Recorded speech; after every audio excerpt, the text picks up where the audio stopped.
बिस्मिल्लाहिर्रहमानिर्रहीम। अस्सलाम वालेकुम। मैं उसामा जाहिद हूँ और आप देख रहे हैं मेरा ऑफिशियल फेसबुक और यूट्यूब चैनल। नाज़रीन कराम, तहरीक लबैक पाकिस्तान से क़यादत से बराह रास्त में मुखातिब हुआ कुछ देर पहले और मेरे पास जो ख़बरें पहुँची इंतहाई तशवीशनाक थी। कुछ अहम ज़राए से मेरी बात हुई है, लेकिन इस हवाले से मैंने अब कोशिश की है कि तहरीक लबैक पाकिस्तान का मौक़िफ़ भी लिया जाए कि वो इस हवाले से क्या समझती है। मौक़िफ़ आना बहुत ज़रूरी है। बाज़ औक़ात हमारे यहाँ होता ये है कि किसी भी जमात के मौक़िफ़ को लिए बगैर खबर ब्रेक की जाती है, वो ख़बर बाद में प्रोपेगेंडा बनती है और प्रोपेगेंडा बाद में पूरी जमात को अपनी लपेट में ले लेता है। तो मेरे साथ इस वक्त मौजूद हैं तहरीक लबैक पाकिस्तान के डिवीज़न के अमीर फैसलाबाद से। उनसे हम जानने की कोशिश करेंगे कि इस जनावाला साने के ऊपर वो अपनी क्या राय रखते हैं। जनावाला में जो अफसोसनाक वाक़या पेश आया है, इस हवाले से TLP का मौक़िफ़ क्या है वो जानने की कोशिश करेंगे। अकमल साहब, फैसलाबाद ज़िला में जनावाला की हदूद में मसीह बरादरी के साथ जिस तरह से एक वाक़या पेश आया, पहले उनकी जानिब से कुछ शर पसंद अनासर ने तौहीन कुरान मजीद की है, गुस्ताखी का वाक़या पेश आया। उसके बाद TLP जो है उस हवाले से उनका भी मौक़िफ़ हम लेना चाहेंगे कि सारी सूरत हाल में जिस वाक़या सारा टोटल पेश आया, इस पर अपना क्या मौक़िफ़ रखती है। जी, बिस्मिल्लाहिर्रहमानिर्रहीम। सबसे पहले तो आपका शुक्रिया। इसमें बात यह है कि रात को वहाँ एक तौहीन रिसालत और तौहीन कुरान का वाक़या पेश आया, तो सुबह इंतज़ामिया को उसकी इत्तला दी गई मुकामी लोगों ने। तो उस हवाले से तहरीक लब्बैक ने अपने ज़िम्मेदारान और कारकुनान से मिलकर उस इंतज़ामिया को आगाह किया कि यह सूरत हाल है, तो आप इस पर एक्शन लें। इंतज़ामिया ने उसमें डिले किया और उस डिले की वजह से जो है वो आपके सामने है कि फिर हालात ख़राब हुए। और उसमें ये हुआ कि जो देहात से लोग आए वो जिनका तहरीक लब्बैक पाकिस्तान से कोई ताल्लुक नहीं था, क्योंकि तहरीक लब्बैक पाकिस्तान का एक वाज़ेह मौक़िफ़ है जो कि हमने वहाँ भी बयान किया। और आज अगर आपके पास कोई वीडियोस पहुंची हो तो ठीक है, नहीं तो मैं आपको दोबारा भी भेज सकता हूँ कि खुद इंतज़ामिया ने भी तहरीक लब्बैक के किरदार को, तहरीक लब्बैक के ज़िम्मेदारान के किरदार को सराहा है।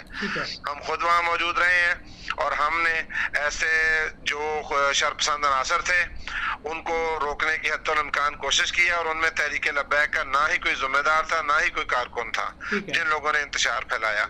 तो और सारा दिन मैं खुद वहाँ मौजूद रहा हूँ, तहरीक के ज़िले अमीर, डिवीजनल नाज़िम आला और दूसरे सीनियर क़यादत वहाँ मौजूद रही है। और हमने खुद आगे, हम फ्रंट लाइन पर थे, इंतजामिया हमारे पीछे चलती थी। हम फ्रंट पर चलते थे कि आप आए, हम इलाके को क्लियर करवाते हैं, जहाँ फायर ब्रिगेड की जरूरत है वहाँ फायर ब्रिगेड भिजवाते हैं। तो हमने वहाँ बिल्कुल अल्हम्दुलिल्लाह हालात को कंट्रोल करने की कोशिश की है, क्योंकि गुस्ताखी एक बंदे ने की है या दो बंदों ने की है, जिन्होंने भी की है उनको करार वाकई सजा दिलवाना ये तहरीक का मंशूर है और इसके ऊपर हम खड़े हैं। लेकिन एक या दो बंदों के जुर्म की आड़ में तहरीक जो है वो कतन इस बात की इजाजत नहीं देती कि मसीही बरादरी के जो इबादत गाहें हैं या उनके घर हैं उनका कोई जलाओ गिराव किया जाए। इस बात की तहरीक वाज़े अल्फाज में मजम्मत करती है। और दूसरी बात यह है कि चूंकि हम खुद वहाँ मौजूद रहे, हमारे जिम्मेदारान और हमारे कारकुनान हमारे साथ रहे, बल्कि हमने उनकी टोलियों की शक्ल में ड्यूटियां लगाई कि भाई आप इस इलाके में जो शरपसंद लोग या जो इंतशार फैलाने वाले लोग हैं उनको रोकें, उनको पीछे धकेलें। तो अल्हम्दुलिल्लाह हालात को कंट्रोल करने में इंतजामिया का भरपूर साथ दिया है, क्योंकि ना इस चीज की इजाजत इस्लाम देता है कि किसी के जुर्म की सजा किसी दूसरे को दी जाए, ना इस चीज की इजाजत जो है वो पाकिस्तान का आईन देता है। अकमल साहब, यहाँ पर एक और भी चीज है, काइंडली मैं आपको टोक रहा हूँ माजरत के साथ। अकमल साहब, जनावाला की हदूद में ये वाक़या पेश आया और कहा यह जा रहा है कि 10 से 15 चर्च इस वक्त मुकम्मल तौर पर खाकस्तर हो चुके हैं, तबाह हो चुके हैं। तो 10 से 15 चर्च और इतनी बड़ी आबादी जो है सिनेमा चौक के करीब बताई जाती है कि उसके अंदर 100 से 150 अफराद मौजूद थे। तो इस सारी सूरत हाल में देखें, इस्लाम में भी जिस तरह से आपने बात की, आप आलमी दीन है, वाज़े तौर पर आप बेहतर मेरे से जानते होंगे, इस्लाम में जंग के अंदर ख़वातीन पर, इबादत गाहों पर हमला करने से मना किया गया। तो अब दो बंदों की सज़ा जो है, अब इतनी ज़्यादा आबादी को देना, उनको कर्म में मुतला कर देना, परेशानी में मुतला कर देना, इसके इस्लाम इजाज़त नहीं देता। हुआ वो भी गलत है। कुरान मजीद की जो गुस्ताखी की गई है उनको भी गिरफ्तार करना चाहिए था, इंतज़ामिया की तरफ से नाइली है या जिस तरह से भी है। वो भी गलत हुआ, लेकिन उन 2 बंदों की सज़ा पूरी आबादी को देना ये भी गलत है। तो इस हवाले से जो ज़िम्मेदारान हैं उनकी वीडियो फ्रांसिक हमारी इंतज़ामिया से बात हुई, वो कहते हैं कि वीडियोज़ की सूरत हाल में दीगर तरीक़ेकार से उनको गिरफ़्तार कर रहे हैं। तो अकमल साहब, इस सारी सूरत हाल में आप किस नज़र से देखते हैं कि जो वाक़या ये पेश आया है, अब 2 बंदों की सज़ा पूरी मसीह बरादरी को दी जाएगी, और इस तरफ से भी अगर वो मुसलमान नहीं है, दूसरे कादियानी होते हैं जिस तरह से शुबा ज़ाहिर किया जा रहा है, या किसी और मज़हब से होते हैं, तो उनको भी बीच में रगड़ा लगाया जाएगा जो उधर मौजूद हैं। आप इस मामले से कोई तहकीकात कर रहे हैं, उनका इंतजामिया का साथ दे रहे हैं, क्या इस पर मौक़िफ़ है आपका? जी बिल्कुल, इस हवाले से तहरीक लब्बैक की भी कमेटी कायम कर दी गई है। और सबसे पहले मैं एक बात कर लूँ कि 10 से 15 वाली जो फिगर है या आपके पास कि जो है वो किसी ने भी जो पहुंचाई है तो ये गलत है।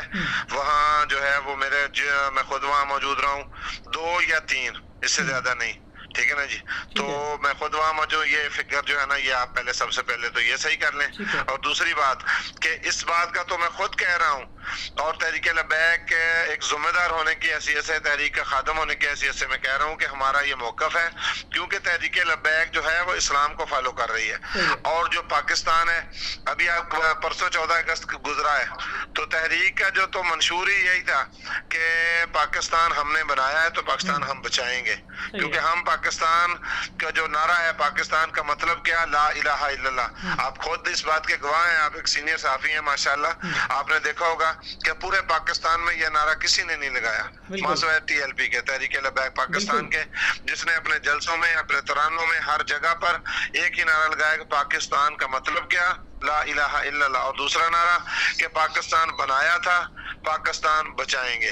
तो जो पाकिस्तान बचाएंगे का नारा लगा रहे हैं, वो इसको कतन इसके कभी पत्ते और कभी डाली को भी नहीं तोड़ देंगे, ना हम इसके रवादार हैं, क्योंकि ये तो एक ऐसा मुल्क है जहां अल्लाह ने ये एक तोहफा दिया है हुजूर सल्लल्लाहु अलैहि वसल्लम के सदके। ये एक मदीना, इसका नाम भी मदीना पाक ही है। पाकिस्तान का मतलब है पाक लोगों के रहने की जगह, और मदीना तैयबा अरबी में इसका माना भी यही है कि पाक लोगों का शहर। तो ये इस मुल्क का हर पत्ता, हर जो डाली, हर गमला, हर दीवार, हर खिड़की, ये सब हमारी है। और तहरीक लब्बैक पाकिस्तान, मैं आपको जिम्मेदारी से कह रहा हूँ, चाहे वो फ्रांसिक करवाएं या जो मर्जी, इंशाअल्लाह तहरीक लब्बैक पाकिस्तान का कोई कारकुन या कोई जिम्मेदार इसमें मुलव्वस नहीं है, बल्कि हम सारा दिन इंतजामिया के साथ मिलकर वहाँ अमन व अमान को बेहतर करने की कोशिश करते रहे हैं, और वो बेहतर किया भी है अल्हम्दुलिल्लाह। तहरीक लब्बैक की सीनियर क़यादत, जिसमें साद हुसैन रिजवी साहब हैं, शफीक अमीनी साहब हैं, फ़रूक हसन कादरी साहब हैं, दीगर, उनसे आपकी बात हुई है इस तमाम मौक़िफ़ के, उन्होंने रब्ता किया आपसे? जी, इस हवाले से जो मरकजी क़यादत है उनके सारे इल्म में है, जो हम वहाँ सारी दिन हमने जो कार्रवाई की है, इस हवाले से भी सारा मरकज़ के इल्म में है, और हमारे जो मरकजी ज़िम्मेदार हैं वो इसको संजीदगी से देख रहे हैं। वो यकीनन इस हवाले से कोई जो भी मुनासिब बयान होगा, आप उनसे रब्ता करेंगे तो वो आपको इन्फॉर्मेशन देंगे इंशाअल्लाह। चलें, बहुत शुक्रिया अकमल साहब। तहरीक लब्बैक पाकिस्तान के जो डिवीज़न के अमीर हमारे साथ मौजूद थे, तमाम तर सूरत पर उन्होंने बात की है कि जिस तरह से जनावाला के अंदर अफसोसनाक वाक़या पेश आया, तहरीक लब्बैक का वाज़ेह स्टांस है कि इससे उनका कोई ताल्लुक़ नहीं है। तो जो शरपसंद अनासर जिन्होंने ये किया, इस्लाम के आड़ में, इस्लाम कतन इस चीज़ की इजाज़त नहीं देता, इस्लाम इस चीज़ का दाई नहीं है कि किसी की इबादत गाह को मस्मार कर दिया जाए, किसी एक शख्स की सज़ा, किसी फ़र्द वाहिद की सज़ा पूरे ख़ानदान, पूरे कबीले को, पूरे ख़ानदान को दी जाए, इस्लाम इसकी इजाज़त नहीं देता। जो इस्लाम पर चलने वाले हैं तो इसकी वो भी कतन इजाज़त नहीं देते। उलमा इकराम और हफ़ाज़ कराम से एक मुज़य्यन एक जमात है तहरीक लब्बैक, लेकिन इस पर कोई इस तरह से कदगन लगाने की कोशिश करता है या इस पर इस तरह से फजूल प्रोपेगेंडे की हैसियत से बात करना चाहता है कि वो इस तमाम तर मुद्दे को तहरीक लब्बैक के सुपुर्द करना चाहे, जैसे कि माजी में किया जाता रहा। हमने वाज़े देखा, जिन्होंने किया आज वो भुगत भी रहे हैं। सारी सूरत आवाम के सामने है। बेलाग गुफ्तगू करने का मकसद ये है, हक़ आपके सामने रखने का मकसद ये है कि हक़ाइक़ से जानना बहुत ज़रूरी है। सोशल मीडिया पर जो प्रोपेगेंडे इस वक्त किए जा रहे हैं कि कहा यह जा रहा है कि तहरीक लब्बैक के और बाकी जो जर्नलिस्ट जो हैं बग़ैर किसी तहकीक के, बग़ैर किसी का मौक़िफ़ लिए, देखें सहाफ़ती असूलों पर अमल पैरा होने के लिए आपको ज़रूरी है कि दो तरफ़ा मौक़िफ़ लें। अब एक प्रोपेगेंडा किया जाता है जिसमें तहरीक लब्बैक, अब लब्बैक या रसूलुल्लाह का कोई भी नारा लगा सकता है, कादियानी को भी ये नारा आता है, ईसाई को भी ये नारा आता है, हिंदू भी ये नारा लगा सकता है, हर कोई नारा लगा सकता है। लेकिन मकसद ये है कि उनकी जो अहम कैबिनेट है उनके साथ रब्ता करके उनका मौक़िफ़ लिया जाए। जो कैबिनेट का मौक़िफ़ होगा वही उनके कारकुनान की तरफ से मौक़िफ़ होगा। तो बजाय कि मौक़िफ़ लेने के एक तरफ़ा ख़बर को ब्रेक करने से, मेरी गुजारिश है उन सहाफ़ियों से कि काइंडली अपने इस शोबे के साथ मुखलिसी का किरदार अदा करें और ख़बर को ख़बर के तौर पर यानी सस्पेंस क्रिएट करके किसी जमात की तशहीर के लिए, किसी जमात को निशाना बनाने के लिए इसका इस्तेमाल ना किया जाए। इसी के साथ अपने मेज़बान उसामा ज़ाहिद को दीजिए इजाज़त। अल्लाह ने के बाद।